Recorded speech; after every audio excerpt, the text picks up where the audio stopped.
I do see our guest is here as well. I'm gonna send a request over for her, but I'm super Me too. excited. That's what I say. I know we say this all the time, but I'm like really excited. Very Yes. excited. So as everybody is coming in, so guys, we have Tiffany Monique tonight. I mean, her story alone is just Her so story, inspiring. her resume, Ev- everything. Girl, Everything. check, and check. Okay. So let me send over a request.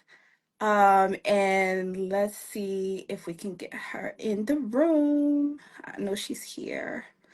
So let me see. Here we go. All right, request sent over. So the Instagram don't give us no Oh, issues now. because you know Oh, they love to play. Hello, Hi. how are you? Good. good. How How are are I'm you? you? great. I'm great. Oh, Hello, ladies.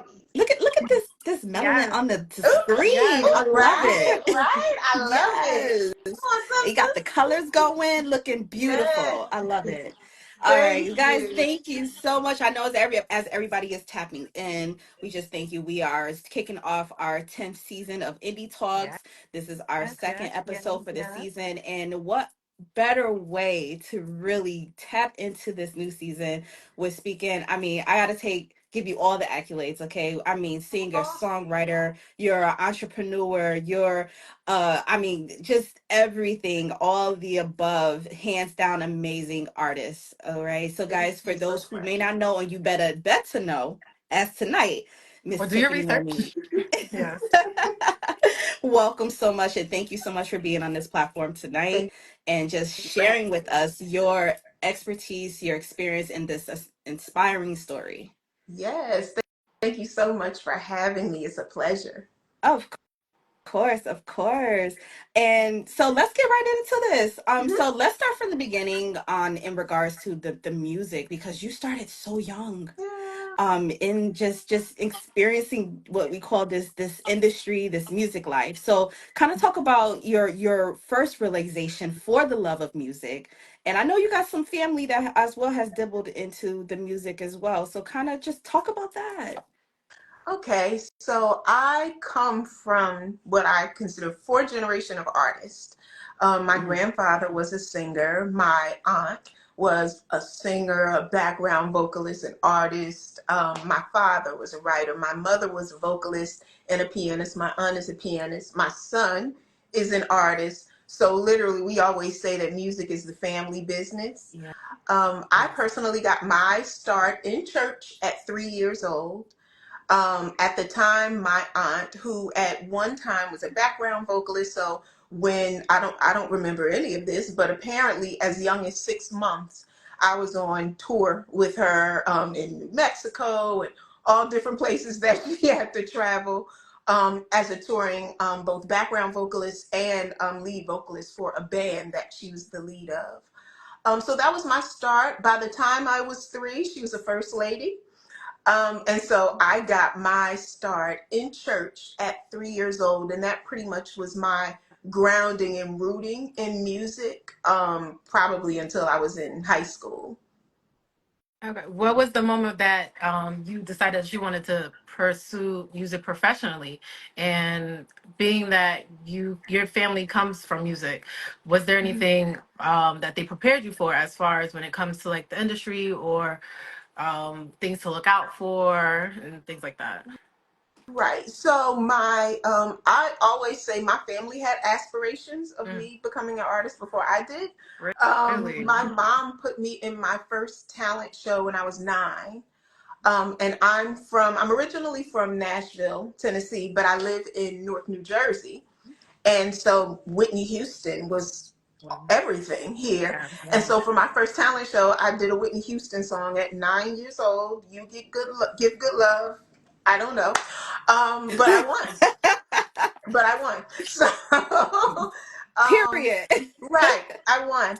I think just kind of the response of that, literally, it was a harsh talent show. So there were like a lot of adults in the show with me as well.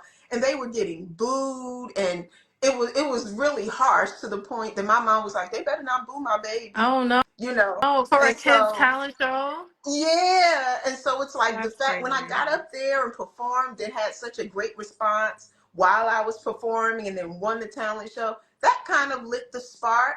And then college, I believe, solidified it for me, where I knew I wanted it to be my career. Okay. And was there any like advice that they gave you on your journey into music?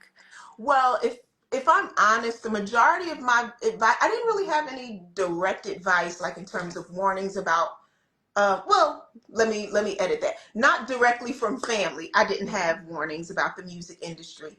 Growing up in church, I think, so many people, I was so affirmed growing up by, church. Even though I was in church, they very much encouraged me to like grow up and be famous and make Mm-hmm. everybody proud. That's So wonderful. so I was incredibly affirmed. And I think the lesson that so many gave me both, my pastors as well as my family members, was just to stay grounded. And that to remember that no matter what happened and no matter how much success I got, to always remember where it came from, who gave you the talent, and that, your gift and your success is still a responsibility. Yeah. So I learned that completely from my entire village, and of course reinforced by my family. Yes. That's amazing because, normally when we talk to some artists, they'll say like, it's the opposite. Like they'll try to tell you, no, stay in the Lord's house and, Yeah. stay in the gospel Yeah. lane Yeah. and Right. everything. But that's good that you had like a solid Support just system. Yeah. support system that Yes. can really push you. Because sometimes that can discourage some people when they was like, well, I really want to do this. And Right, right, so it's And absolutely. they're like, it's secular music. Oh, you're gonna go to hell if Right, you do right. this. Yes. I'm like, whoa, whoa, whoa. like, hold on. Right. And I got I it wouldn't. together. and Yes. talk about your journey to college. I know obviously like in our research you was able to receive a full music scholarship. Hmm. So and be able to, like you said, college solidified that. So in your journey in receiving this, like how did that training basically help you even more to diverse your approach to music? Oh my goodness. So I'll first say that my original intention was never, I had no interest in going to college. Okay. I just didn't want to go. My intention, I love doing hair, I love doing makeup. So I wanted to be a cosmetologist. My mom really, really wanted me to go to college. So I had applied for two schools because that's how stubborn I was being. I'm like, well, if I don't get in those two schools, I'm not going. And I got accepted to both of the schools. So I was like, oh, shoot. It So, backfired. right, right. So I went to the summer orientation at Morgan State University. And at the time, Dr. Nathan Carter was the head of the choir there. And I'm not even sure if my mom had sent like audition tapes or anything, but he knew that I could sing. And so at the time, he made me go in the middle of the football field and he said, go out there. And he was like, sing your favorite song. And at the time, my favorite song was His Eyes on a Sparrow, because I saw Lauryn Hill do it in Sister Act. And I was like, I'm going to be like that, because she was also from Jersey. I loved all the A lot Jersey of girls. Jersey Yes, representation. I loved all the Jersey girls. So I did that, and they made such a big deal because at the time I had no idea what I was really working with. But he made such a big deal about it. He gave me a full scholarship on site. And what I will say is, because I went there, I had always been singing in church. And I personally believe there's no better place to get training, as a vocalist. And particularly in terms of being meaningful and expressive in the music that you're performing. But I had no technical training.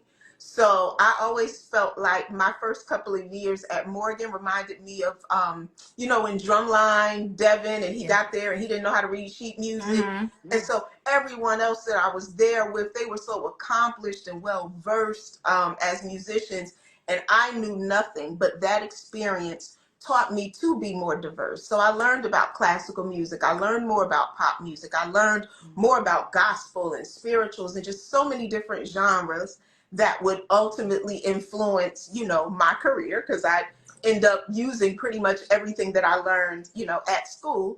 And I also got my initial interest in being in the music industry because there were two young ladies in the choir who wanted to start a group, and they asked me to join the group. So that was kind of my beeline into the music industry. Got Gotcha. Yeah. And speaking of the group, so now let's get into Mhm. the group. The group you were in was On Point. Yes. Yes. Okay. So now talk about you guys coming together, and what was there like any difficulties with being like in a girl group, or did you initially want to have like a solo career? Did you want to be in a girl group? What was that experience like? So just being honest, I never, ever, never, ever, never wanted to be in a group. I never did. I was an only child growing up in that environment, so that just wasn't my experience. When I got with the ladies in the group, though, that was kind of my first time singing with other women and hearing the harmonies be so tight and kind of putting a song together more collaboratively. So that just opened up a new world for me. Again, I was the last person to the group. So the other ladies kind of were more, they kind of had more of a vision of what they wanted for the group. And I just fell in. And that was a great experience. I mean, we absolutely had some challenges. The manager that we had at the time, God bless the dead, but the manager that we had at the time, he was kind of new too. So Okay. let's just say we were all figuring things out and everything wasn't always in everyone's best interest. But what I will say is that it taught me, I feel like it gave me a safer space at a younger age to learn lessons. And in hindsight, like as I look back, the experiences that I had then, I had to learn those lessons, and better to learn them then than having moved forward with some of the direction that I could have been moved into. And yeah, so it was a wonderful experience. And I learned with the group, but we were briefly signed to MCA Records. We performed a song with Casey and JoJo from their It's Real album. I think it came out in '99. Called Fee Fi Fo Fum. So you can hear my little voice on that song. So it was a really great experience, but ultimately around 1999, we just ended up deciding to go separate ways. Okay. And of course, you said that, you didn't want to be in a girl group, but yet you learned so many different things that really went with you throughout your life. Now, as you're transitioning and you have this experience, you're signed to MCA, you got that experience.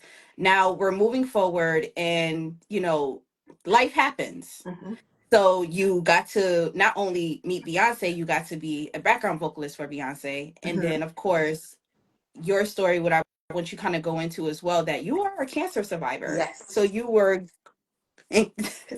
amazing. Yes. And that is like the biggest story. So I want you to kind of talk about that transitioning, because when you're also was on the road and traveling and you're now just blowing up and moving, right? You're dealing with this internal battle.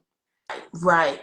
So I kind of started in the dibbling and dabbling in the background world prior to working with the group, but my biggest opportunity by far was in 2007 when I had the opportunity to start working with Beyonce and becoming one of the mamas.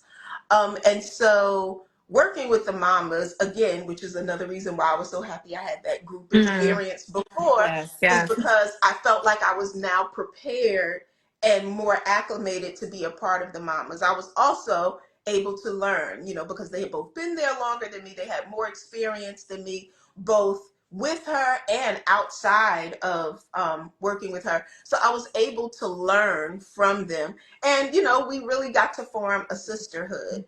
Fast forward to 2014, I started having some symptoms that they had kind of been symptoms I had been having for a while and just had been dismissive about it.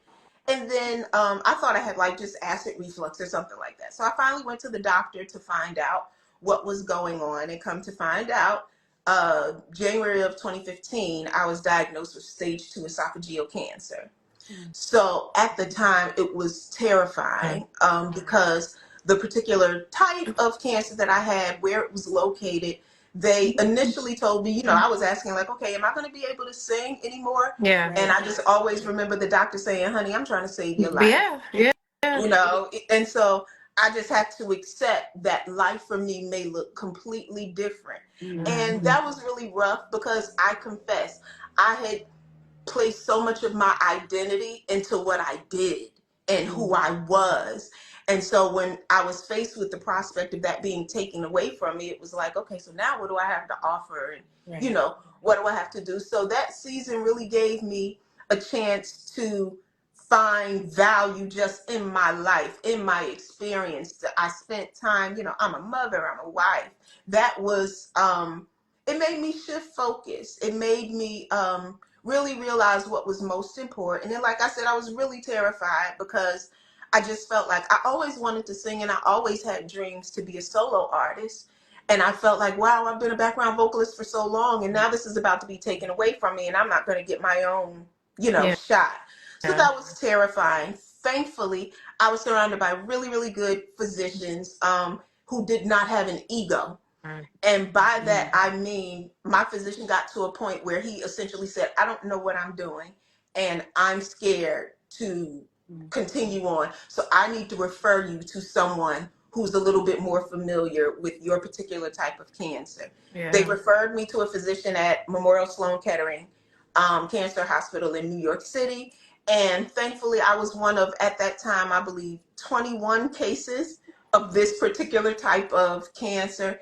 He was able to treat me. I had to have surgery, a very extensive surgery, and follow up, small treatment. But thank God I've now been cancer free for 9 Mm, years. that's Um, beautiful. yes. And Yes. so in hindsight, I just basically, it was terrifying. It was horrifying. And I definitely went through my season of depression and survivor's guilt and why me. But I'm finally at a point now where I realize all of the things that I gained and learned and was focused, I had to learn in that season about what was really most important.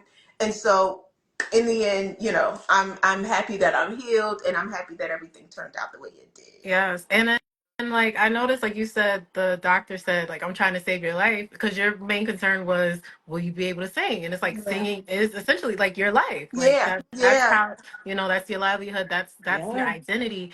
But going through that, like you were able to find like other avenues and find like that purpose outside of singing. And I think Yes. that was so important. And thank God, like, you 9 years, you're a survivor. Yes. After going through that vocally, like was there any like difference with your voice? Like was there like trying to get back into singing, like any trainings or anything that you had to do? Definitely. So I went through a lot of it took me, I'd say, about 2 years, I Mm, feel, to kind of get my voice back. It was super weak.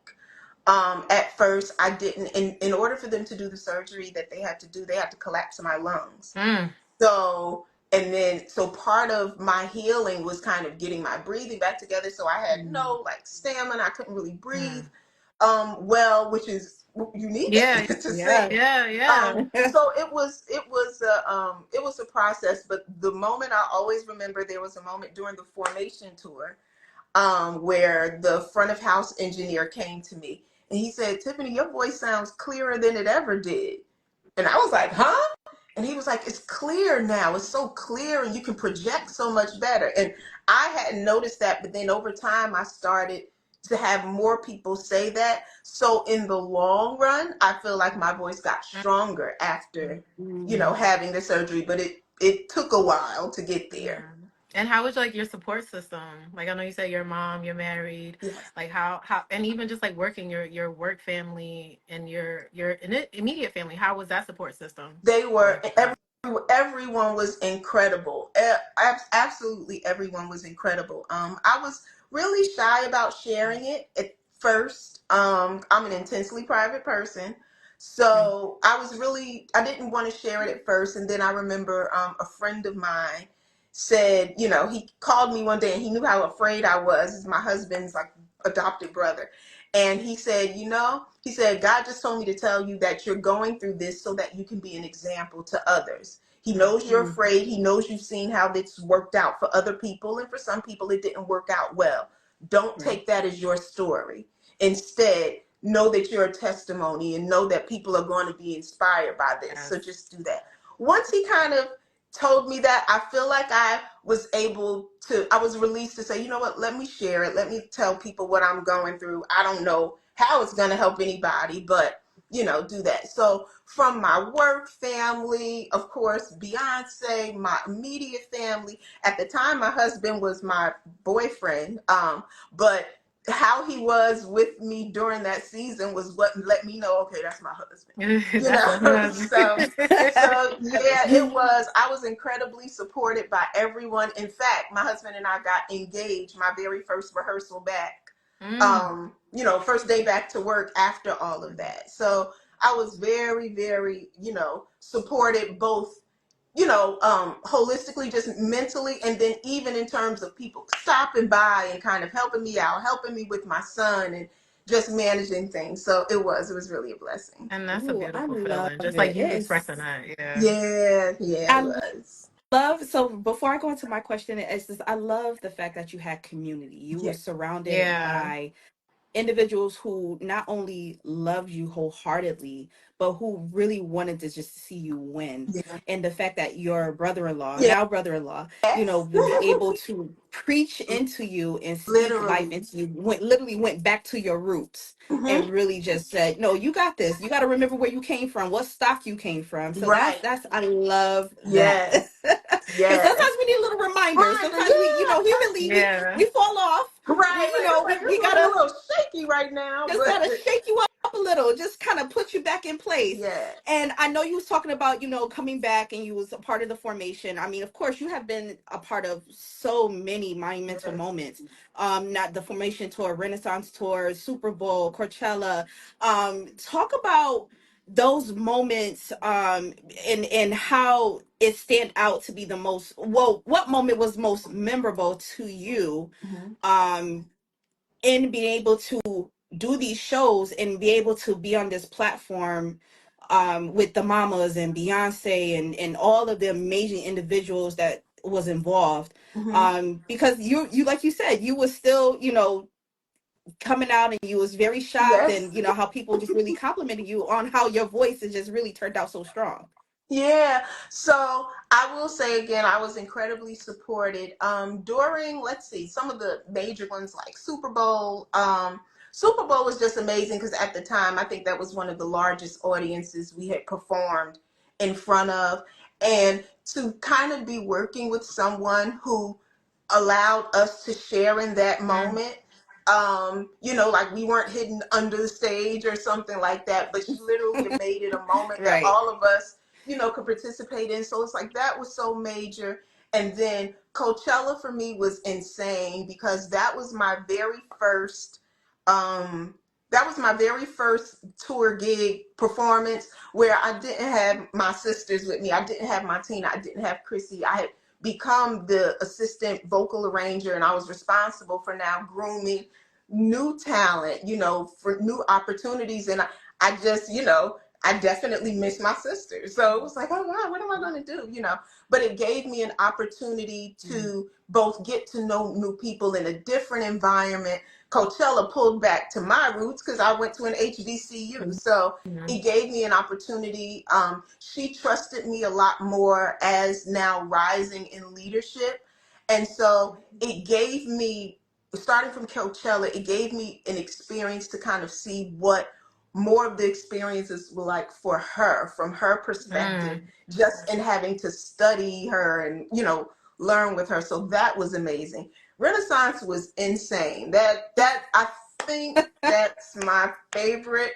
Um, and Renaissance just because it met me exactly where I was in my life at that time. Just after the pandemic, so many things had changed, so many things that we thought we knew, we Yeah. didn't know anymore. Yes. And you had to chart a new path for it. So I wasn't the same person. And one of the things that I had thought about, I confess, during the pandemic was, wow, what would life be like going back now? Like, I feel like I'm a different person. And lo and behold, when I came back, she had a different vision. And it was like, I have a new vision and this is what it's going to be. And I feel like it just allowed me to grow as a leader, allowed me to grow as a performer. It gave me the opportunity to meet and bond with new sisters, and build something new with them that wasn't taking anything away from the past. It was a blank slate. It was pure. It was new. but it gave me permission to grow. So that Renaissance is probably my favorite, but every experience that I've had with her, I always learn and Yeah. grow. And speaking of growing, so it's like you said, you've been the supporting vocalist, you were the assistant vocal arranger, and you just keep like leveling up. Hmm. So how do you, as far as not letting things get in your head, of self-doubt, like you're like Imposter having that, okay, I'm ready syndrome, for like this, that. I can do this, you know? If I am speaking honestly, that is not always apparent. Um, and one of the things that I do love is that's one of the reasons why I really think it's so good, particularly in certain transitional Hmm. moments, to have pure people, pure energy Hmm. around you, and pure-hearted people and great community. Because if I'm honest, although I was in a leadership role, using for example the Renaissance, although I was in a leadership role, that was a new space. Mm. She had never had a vocal Yeah. director before, and so I was being given a lot of responsibility. And then I was also kind of carrying on the legacy of the mamas, and so a lot of her fan base knew who I was. So I felt the responsibility of bringing the past, but also allowing this new opportunity to be amazing for new vocalists that were coming in. Mm. And that is not something that's always, easy to balance. Yeah. So I absolutely had her support, and even the support of the ladies that I toured with. you know um, Probably one of the best lessons I learned, like, there's certain habits or practices or ways that you do things, and sometimes they just become autopilot, so you just do it that way Yeah. all the time. And so sometimes we'd have like moments in rehearsals, and I'm like, oh, we're gonna rehearse it like this, and one of the other girls, might say, hey, have you thought about doing it like this? And I'm like, you know what? Yeah, there's no reason why we can't do that. Yeah, let's Yeah. try that. Yeah. Yeah. So I think that the key to that is always being teachable. Whether you're in leadership or whether you are kind of, in an insubordinate position, always be teachable. There's always something for you to learn from the people around you, regardless of the role that they Mm-hmm. play. I think that that's kind of been the key to my longevity, both in the industry and in working with her. Just always being teachable, always being willing to grow, always being adaptable, and knowing that, having kind of a keen sense of knowing when things are going in a new direction and being able to, To make that adapt and go with that, change. or knowing when it's time for you to bow Yeah. out. Yeah. Yeah. So That that part, that that I think part. has been the key, in my personal case. Okay. Yeah. I love that. Just knowing when to, no, keywords. Knowing when to bow out, Hmm. no, always being teachable Hmm. and being receptive to be able to receive new, Yes. because like you said, things are changing constantly. Hmm. Yes. I love that. And Yes. because even in And like your position, you could have said, "Oh no, we're sticking to how I want to do it, and not take Right. any yeah, suggestions or feedback." You know. Right. And then then you might be a hard person to work with. Yeah. yeah, I Yeah. mean, so I think I always try to approach people and treat people the way I would like to be mm, approached and treated. And I think everyone, regardless of how long you've been on a gig or anything, I think everybody deserves that respect. And I think you are more regardless. respected when people know you're giving them that respect and it's not Absolutely. transactional. Oh yes. That part. That's another Yeah. right Yeah. there. It's not trans. Y'all, I hope y'all took that key. Listen, That right there. that It's not part. transactional. Respect Right. is earned and it's Yes. given. Okay. Yes. And speaking of transitions, I'm super excited about this part, most definitely because of the fact that of all the things that had transpired in your life, you being able to step out as a solo artist to really Mm. put your music out there. In 2010, you came out with Nemesis, your first Mhm. EP, and then started just going into music and developing. And then, of course, 2024 new Mhm. single, Magic Moment. Yes. Let's get into it. Like, kind of talk about that journey between Nemesis and Ooh. now, and creating this your music that you want Right. the world to hear. Right. So, in a quick nutshell, I will say 2010 was kind of me pushing myself out of the nest. It was just like, just do it. The time is now. The time is right. Just do it. And so, in that season, there are so many songs on that project that I say I've evolved into. because I didn't believe some of the stuff I was saying when I said it, or I didn't even know it. But I then, as life lifed, it's like, that could apply to that, and So I had to do that. And again, once again, when I put my first project out, I was immediately affirmed, even by Beyoncé. Like, I had her support, and they supported me even a lot behind the scenes with that project. So it definitely gave me confidence and courage, like, wow, I can do this myself. Then, like life will do, I definitely went through a season of doubt. As you are, something that I think is worth being said, when you are working with someone who has such a big light, as big as hers, and you've been performing with her for as long as I've been able to perform with her, you want to execute at great levels too, and grand levels like that too. And I definitely found myself getting caught up in the discouragement of not being able to deliver at that level, or not being able to captivate that size of an audience on my own. And then I confess, I definitely had some kind of negative talk in my ear from different sources that kind of made me say, oh, you don't need to do that. You're with her. Just stay back in the background with her, and that's good enough. And I could see in other people's cases why they would think it's good enough, but it was like, yeah, I want that and this too. Like, I wanted other things. And so between 2010 and 2024, that was really me walking the steps of really understanding what kind of artist. Number one, do you really still want to be an artist? Number two, if so, what kind of artist do you want to be? And I had to learn to not care as much about what other people thought for me, envisioned for me, what they thought I should be doing. I had to grow into not being so consumed with that.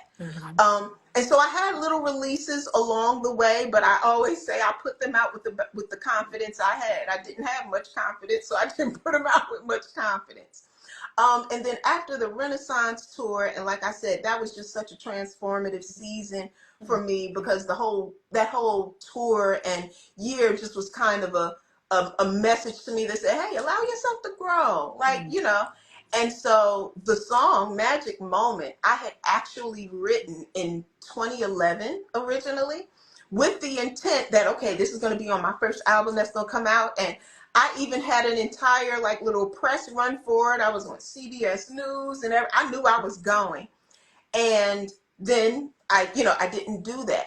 It was important to me to kind of pick up where I left off. I have tons of songs that I could have released. Like I said, I released other songs along the way, but it was important for me to complete that, because that was something that was important to me at one time. And what originally just kind of started out as like a love song had grown to represent so much more about my own career and my own doubts and my own fears, and the ability to say, no, just hold on. Like, that moment, just stay faithful. Your moment's going to come. Everything that you're working for is going to come to fruition. So that song began to represent my own kind of testimony of faith and perseverance. And that's why it was so important to me. Like, I have to put it out. I don't care how old it is. I had to. Yes. No, absolutely. And since having your solo career, what has been your magic moment? Oh my goodness. Wow. I've had several magic moments. Oh my God. So many, so many. What's the top three? Top three. Right. Believe it or not, some of them have been the type of magic moments we all hope for. Like, people that have acknowledged me, like acknowledged my release and acknowledged my artistry, and people that were rooting for me that I'm like, how do you even know who I am? And it's like, oh, I saw you on the tour. And it's like, you just never know who's watching your journey and who's rooting for you. And had I not had the courage to put that out, and with knowing that I was ready to put it out when I put it out, I don't think that I would have known that, wow, people are really rooting for you. So that's one of the magic moments that I've had, just the realization that I really had a community rooting for me who were not in that negative crowd telling me that what I did was already enough. And it is enough in terms of if you're done, but if you want more, by all means, go after what you want.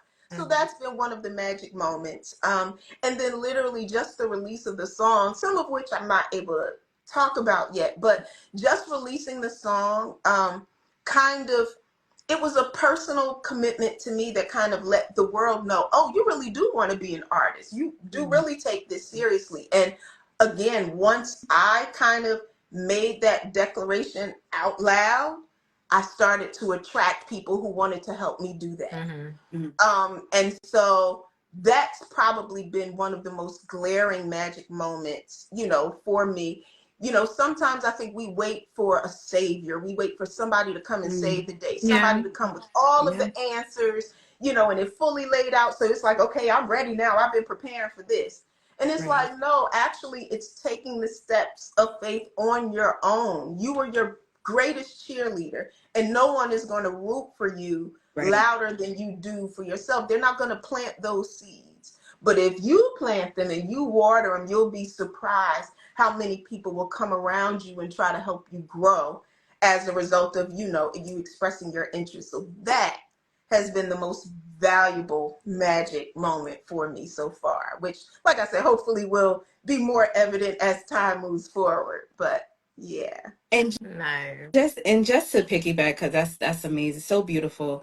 Now, does this magic moment set the temperature for upcoming album, more singles? What we got going on? What we setting the temperature for? We are doing all the things. We are doing all the things. So one of the realities that I've allowed myself to embrace this year that I wouldn't say out loud before, I definitely want to build my career as a solo artist. I'd like to explore more opportunities with acting. I'd like to grow more of my businesses. I actually have like a couple of businesses that I never tell anybody about. I kind of just run them on the side. But I have my own entertainment company. And of course, I've been inspired by my boss, So over the last couple of months, I've been blessed to finally be building a team for myself to kind of help me execute more of my goals and visions. So that's been one of the paths. And then I have another business where I really do try to pay it forward to other vocalists, artists, independent artists, background vocalists, through Booked and Blessed. I just want to kind of find ways to help people get access to the messages that I wish I had, particularly like kids and younger artists. There are so many questions that I had, and sometimes I think in the music industry we have a tendency to be guarded because it's like, if we finally get the answers, we don't want to let anybody know, how we got it. And and it's because it was like a struggle for you to get the answer, right? So it was like, you're not gonna take what I got, what I built. Exactly. So it's like you have to fight against it, because this really is, that's kind of selfish. And so you have to fight against that. And one of my endeavors has been being more vocal about sharing my story with others and sharing my journey and tips and tools that have helped me along my way. And then I have an apparel company that I have been kind of tweaking and nurturing and growing, but it's definitely growing and at times faster than I can keep up. But I have an apparel company named Significant Prints. And so I've just been kind of dabbling into all of those areas, allowing myself to be more than just a background vocalist, but exploring all of those little dreams that I had when I was a little girl, and finally feel like I have the courage to move forward with. Yes, I love that so much.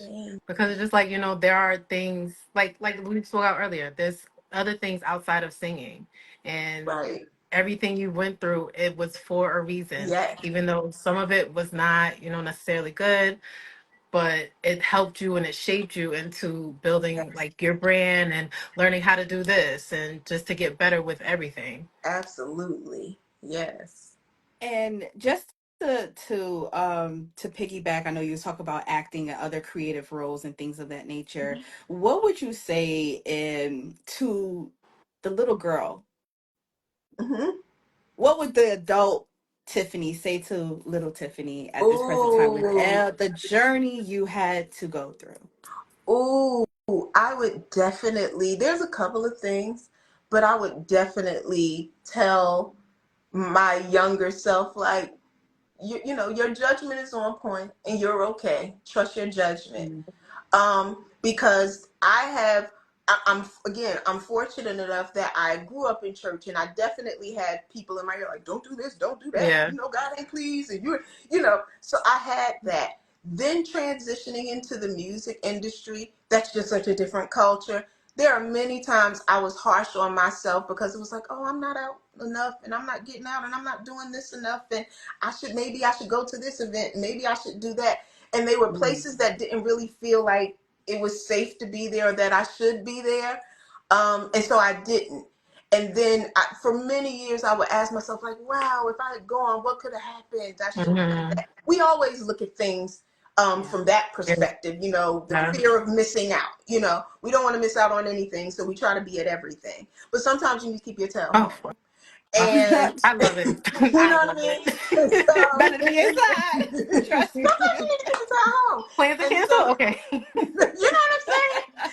And so one of the things, and I mean, not just even applying to that, but even in terms of how I judge myself and my experiences, feeling like I wasn't moving fast enough or wasn't accomplishing enough, I was right on time. Yeah. And so there's a lot of lessons and a lot of things that I could have done differently and better, and they may have allowed for certain advancements in my career in other directions, but I don't know who I would be if some of those things had happened. And so my message to my younger self would be, trust trust how you were raised, trust your community that raised you, and trust your judgment, and just in staying kind of grounded to my roots.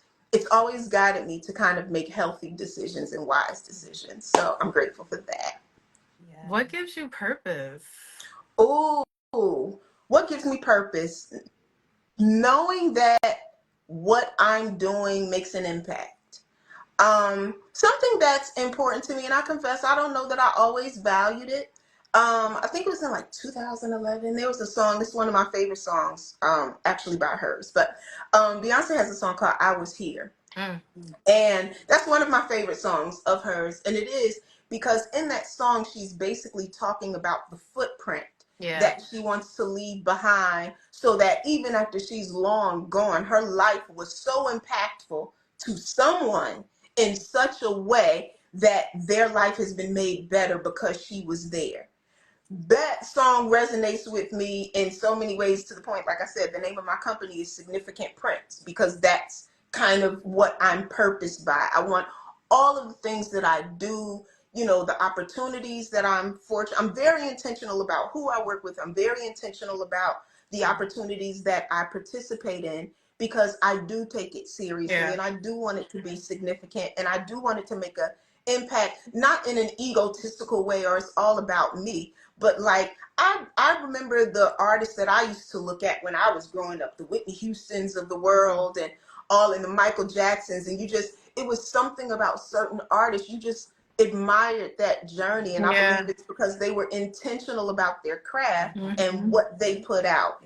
And so that's something that is very purposeful to me, and I'm very intentional about trying to move in a path that allows me to do that. Yeah.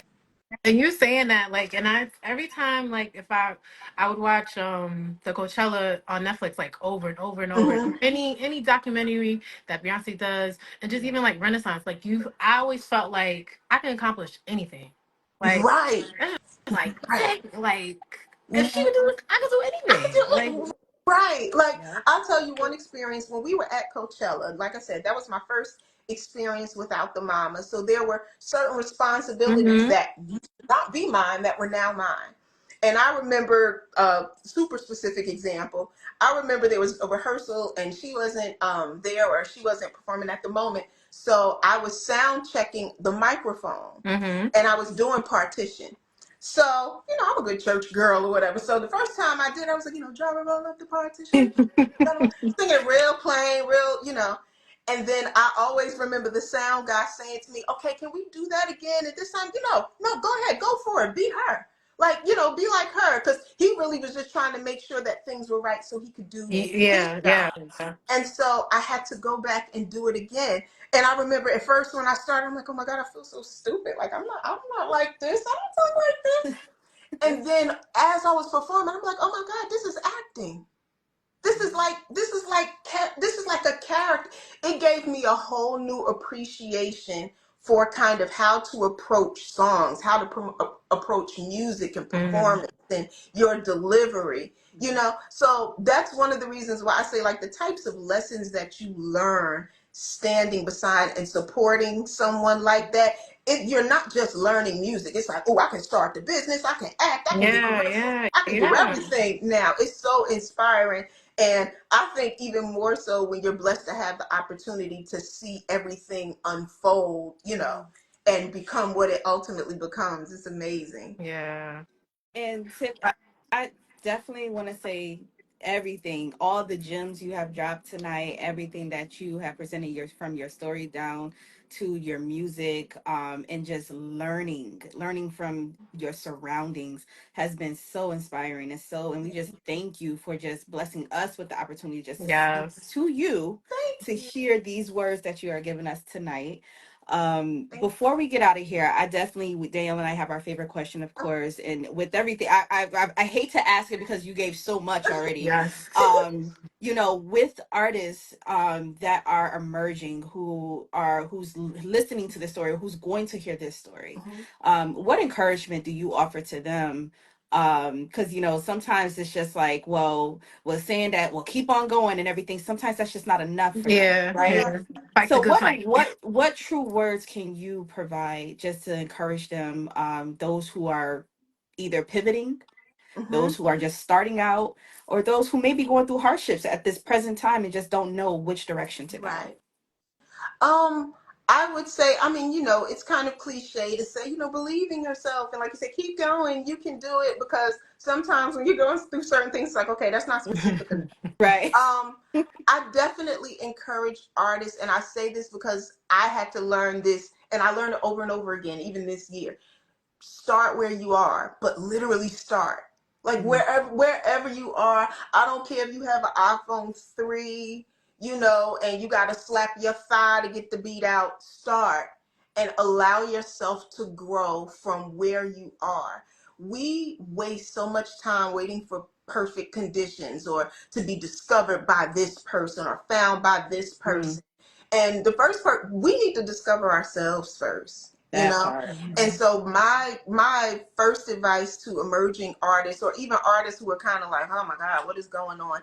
Give yourself the love, the attention, the focus, the energy, the discipline that you think you would have if that grand moment that you're waiting for it to happen.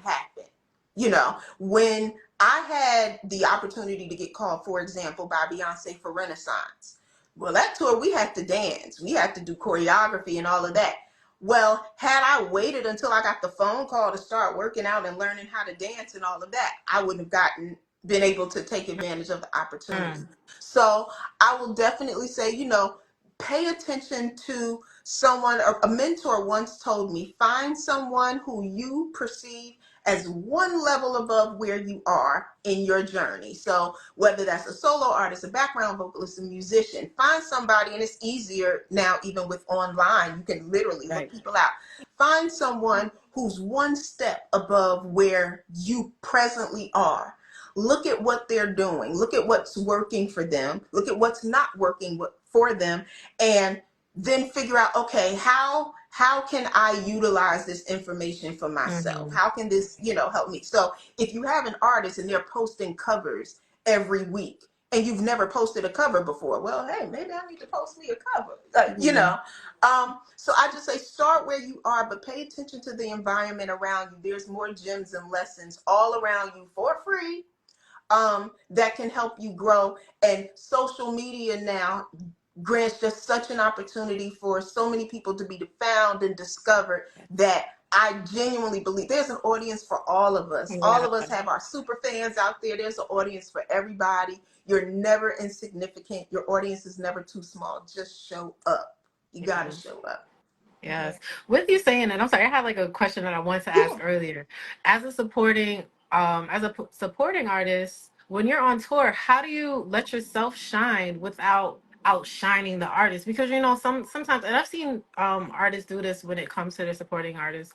Um they don't want to feel overshadowed. So Mm-hmm. how do you let yourself shine? So, number one, I think it's imperative to know that if you're on somebody else's gig, it's not about you Yeah. shining. Yeah. It's about you being competent. It's about you executing. And in my experience, if you do that professionally and well, Mm-hmm. an artist who is secure Mm-hmm. in their space will give you an opportunity to shine. And then when that's your moment, 1,000% go for it, make it memorable. But prior to that, I think it's so key to know your place. Yeah. I know right now, I have dreams and goals and visions of the type of art I want to put out, the type of show I want, the way that I want it to be. These ideas are being birthed now. Later on, life will show me who the players are that are filling in those Yeah. pieces. But I would hope that those people know, thank you for coming and helping me execute my vision. Now, I've learned, and learning from my experience, I absolutely, you share the light, you sparkle brighter. So you also want to leave space as an artist for other people because you know how it felt, you know. Yeah. But I do think that it's important to know your place. That is not your grand moment to show Yeah. everybody how dope you Right, are and it right. should really be you. That's the way to lose your gig. Mm-hmm. Mm. Absolutely. I hope they heard that. Okay. Plain and simple. Understand the assignment Yeah. Yes. first. Understand the assignment. You hear Understand it. me? Yes. And by all means, because, we're Mm-hmm. human. Hmm. We're human. I'm not going to sit here and tell you that I don't have moments where I'm standing on that stage and I hear her killing dangerously in love. And I'm like, ooh, I want a piece. Ooh, I Let me want a let me piece. let me get in. You know what I mean? What? And then you come home Tap and me in. Tap me in. Fire. find you a nice little jam session or go do you a cover and sing your little heart out. But that's not Yeah. the time or the place. So Right. Yeah. understand your Right. assignment. Yeah. Right. I love it. Yeah. First, again, thank you so Thank much for your wisdom, for just your story, just everything that you shared on tonight's interview. Guys, if you just can't tuned in and you missed it, you missed it. You missed it, No, I'm but you sorry. get That's to rewind it. no. We will have the full interview on our Yeah. YouTube channel, so please make sure that you are following us. Tap in with Genius R Us, myself as Aisha and Danielle. We bring in some of the most amazing artists who is doing their thing, and thank you again, Amazing. wholeheartedly, Miss Yes. Tiffany Monique, for everything that you're doing. We are true fans. We appreciate you, Yeah. the craft and the artistry in which you are doing. Yes. Thank you so much for seeing me and Of course. appreciating me and having me. I do Yes. appreciate that. We are grateful. We're so grateful. Thank All right.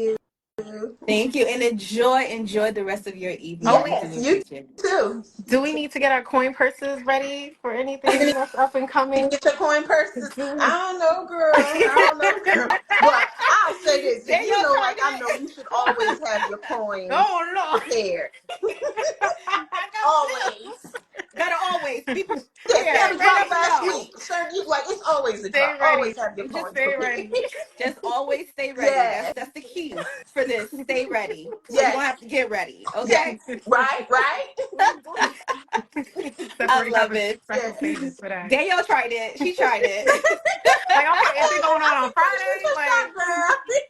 tickets going on sale Friday? Like, let Right, right, right. me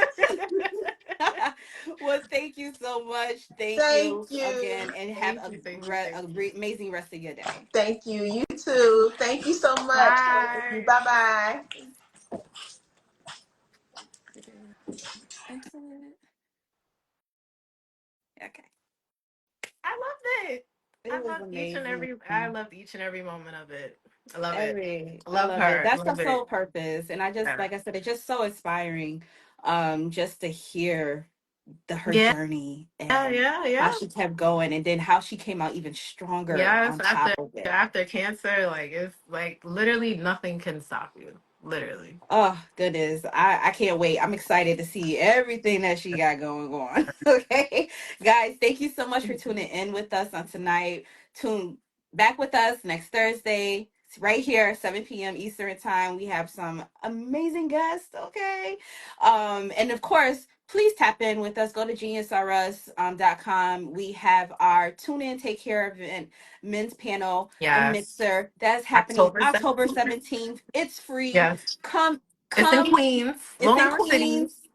Come out, support. Definitely. And we got a special performance by Sean Diesel, who is an emerging artist and just has amazing music. So please come out, please Yes, I'm so support. excited. We're super excited, and we got some amazing men on this panel who is going to be talking about them working in this industry and learning Mental how to health. balance. Yes, Okay, because it's a lot going it is. on. Okay, when you're a producer, when you A&R, when you're an executive, when you just doing your thing. So so shout out to all them. That is everybody that's going to be present. So please make sure you go tap into our Eventbrite link. Links are in our bio, geniusrs.com. It's on our events page as well. Please, please just tap in. Please get your tickets. It's free. Come out, have a good Have time. some It's a mixer. We got cocktails. some cocktails. They got a Get bar. some Get some gems. cocktails. Get some gems, and come out and just mix and mingle. All right, guys. So, guys, you already know I'm your host, Aisha Lewis Redway. Here girl thing, mix. All right, guys, you already know what this is. Real music, Real real style, and style and real real people. people. And it don't get no realer than this. So until next time,